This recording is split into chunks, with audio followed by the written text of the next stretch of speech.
Assalamualaikum, selamat pagi anak-anak. Anak-anakku siswa baru SMP Satya Dharma Sujana. Selamat bergabung di ruang belajar bahasa Indonesia kelas 7. Saat ini kalian sedang bertatap muka dengan guru bahasa Indonesia yang akan mengajar di kelas kalian. Nama ibu adalah Ermawati. Ya, Ermawati. Pada pertemuan ini, ibu ingin menyampaikan beberapa hal yang harus kalian pahami dan ingat. Ingat ya, harus dipahami dan diingat. Yang pertama, KKM Bahasa Indonesia adalah 70. Tidak perlu dicatat, nanti kalian bisa buka di dalam course ya. Nanti ada di situ, sudah ibu tulis di situ. Tapi sekarang dengarkan baik-baik, disimak baik-baik ya, karena ini akan berlaku terus selama kalian satu semester belajar bahasa Indonesia di kelas 7. Pertama, KKM Bahasa Indonesia adalah 70. Yang kedua, jumlah KD kompetensi dasar yang akan kalian jalani selama satu semester itu ada 8 KD pengetahuan dan 8 KD keterampilan. Sehingga dalam satu semester nanti kalian akan mengalami 8 kali penilaian harian ya, ditambah dengan 1 penilaian tengah semester dan 1 penilaian akhir semester atau PAS dan PTS ya. Kemudian yang ketiga, pada setiap materi atau activity dalam Moodle yang kalian masuki, Moodle Bahasa Indonesia maksudnya ya, terdapat soal yang harus kalian kerjakan. Jadi setiap kalian masuk dalam materi Bahasa Indonesia, maka di akhir materi akan ada soal-soal yang harus kalian kerjakan. Ingat, wajib dikerjakan. Karena ini nanti akan diambil menjadi nilai tugas. Oke. Berikutnya yang keempat, materi yang akan kita pelajari dalam satu semester itu ada 4 bab. Bab pertama adalah teks deskripsi, bab yang kedua teks cerita fantasi, yang ketiga teks prosedur, dan yang keempat adalah laporan hasil observasi.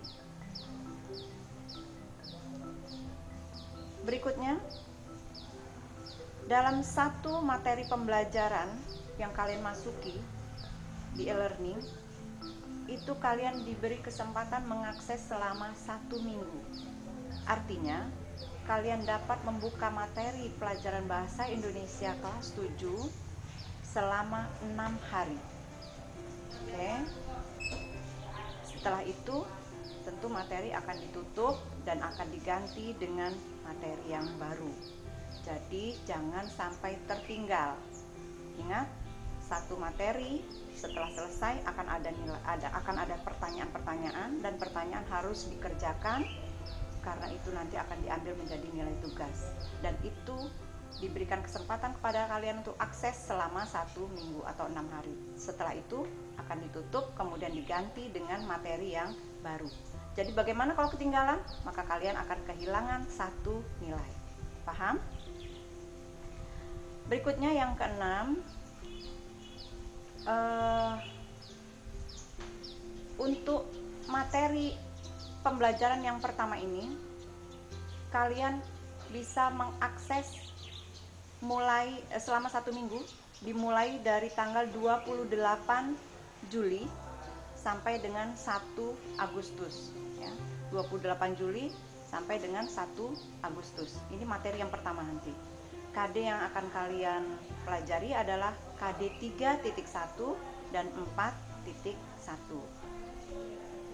Kemudian tujuan pembelajaran yang akan dicapai dalam 1 minggu ini adalah yang pertama, kalian dapat menentukan ciri-ciri umum dari teks deskripsi ya, ciri-ciri umum. Ciri-cirinya meliputi ciri objek, ciri isi, ciri tujuan, dan ciri bahasa ya, ciri-ciri dalam teks deskripsi. Kemudian yang kedua, kalian dapat menentukan jenis teks deskripsi dari segi bentuk. Yang ketiga, menentukan ciri teks deskripsi dari aspek kebahasaan. Paham ya? Jadi ada 3 tujuan pembelajaran yang harus kalian capai. Yang pertama, menentukan ciri umum teks. Yang kedua, menentukan jenis teks. Yang ketiga, menentukan jenis kebahasaannya. Kemudian yang ketujuh, di akhir materi, nanti di akhir materi akan ada soal ya. Kemudian di awal minggu kedua itu nanti pada tanggal 3 Agustus 2020. Jadi di minggu yang kedua kalian akan mengikuti penilaian harian yang pertama ya, dengan nama lain PH1 untuk materi yang pertama. Dan ingat, lagi-lagi ini wajib diikuti, karena kalau tidak kalian ikuti maka kalian akan kehilangan nilai dan kalian akan mengalami rugi nanti di akhir semester. Ibu kira cukup itu yang bisa Ibu sampaikan pada kesempatan ini. Mudah-mudahan kalian paham tentang materi dan hal-hal yang harus kalian ingat untuk pelajaran bahasa Indonesia kelas 7 di SMP yang baru ini. Kemudian kalian juga mengenal wajah Ibu sebagai guru yang akan mengajar di kelas kalian. Mudah-mudahan kita, saya, dan kalian bisa mengikuti pelajaran hingga di akhir semester dengan baik. Senantiasa sehat dan tetap semangat. Sekian, Assalamualaikum warahmatullahi wabarakatuh. Selamat pagi.